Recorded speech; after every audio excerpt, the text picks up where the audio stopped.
좋은 아침입니다. 오늘 주시는 하나님의 말씀은 갈라디아서 1장 6절에서 10절 말씀입니다.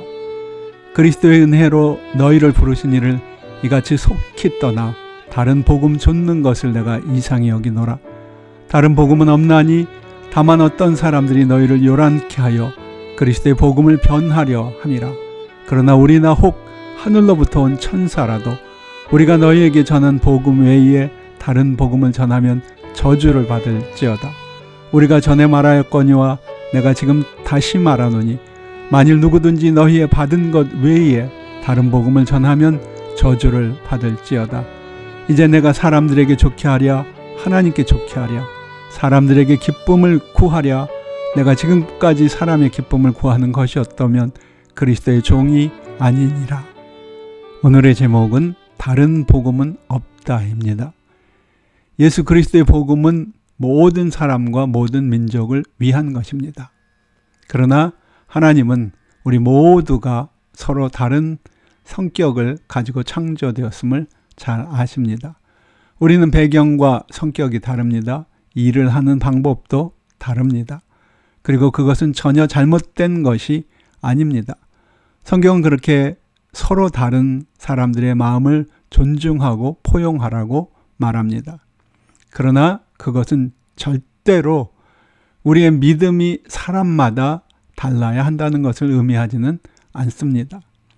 우리가 믿는 진리는 모든 사람에게 동일하고 보편적인 가장 완전하고 절대적이고 흔들리지 않는 진리입니다. 성경은 이 절대적인 진리로부터 어떤 일탈도 단호하게 경고합니다.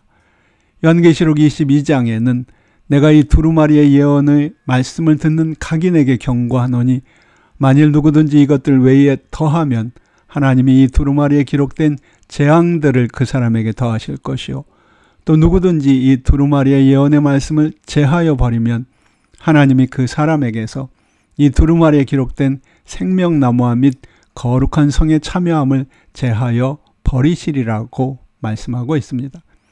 이렇게 하나님께서 우리에게 절대적이고 완전한 진리를 주신 것은 큰 은혜라고 믿습니다. 그렇지 않으면 우리는 바람에 밀려 끊임없이 요동하는 바다 물결과 같았을 것입니다. 그러나 한편으로는 성경의 엄중한 경고에도 불구하고 이 절대적인 진리를 교란하고 흔들려는 시도가 끊임없이 있어 왔습니다. 어쩌면 그것이 죄를 진 인간의 본성일 수도 있습니다.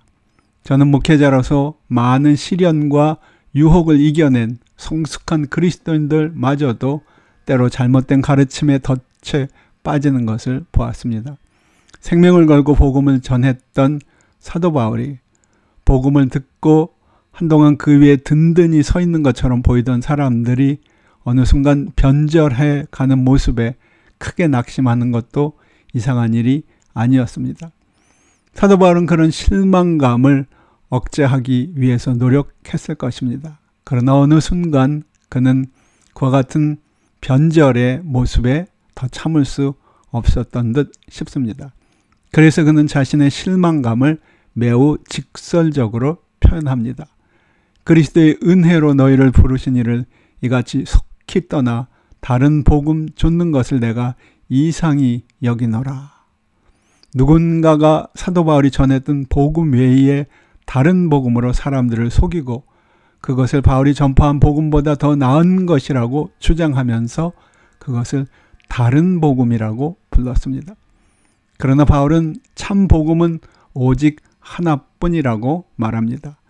이른바 다른 복음이라고 하는 모든 것은 실제로 전혀 복음이 아니라고 선포합니다.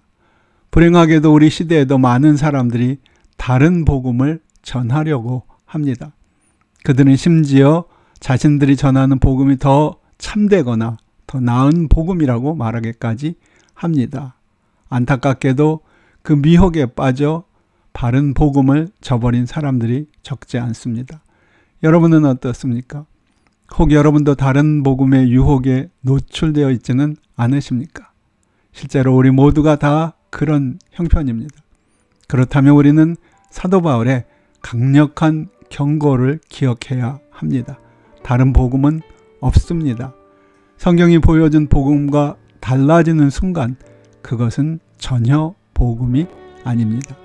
그런 복음을 전하거나 받는 것은 하나님의 진노와 저주의 대상이 되는 것입니다. 여러분은 어떠십니까? 다른 복음에 미혹되지 않고 바른 복음의 길을 가고 계십니까? 그렇다면 진실로 감사하고 축하할 일입니다. 아멘.